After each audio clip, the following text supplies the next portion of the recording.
कोकणात शिमगोत्सवाला पहिल्या होळीपासून सुरुवात झाली आहे। अतिशय उत्साहात साजऱ्या होणाऱ्या या सणात येथील संकासूर गोमूचा नाच सर्वांसाठी आकर्षण ठरतोय।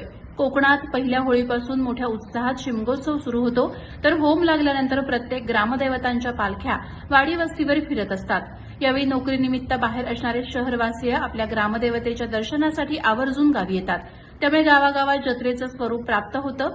यात मुख्य म्हणजे पहिल्या होळीनंतर म्हणजेच दुसऱ्या होळीला अनेक गावातील ग्रामदेवतेचे खेळे गावभोवनीसाठी गावागावात आपल्या ग्रामदेवतेचा गजर करत पायी अनवाणी फिरतात।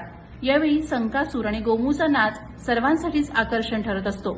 लहानांपासून मोठ्यांपर्यंत येथील संकासुराचे असलेले कौतुक नक्कीच पाहण्यासारखं असतं।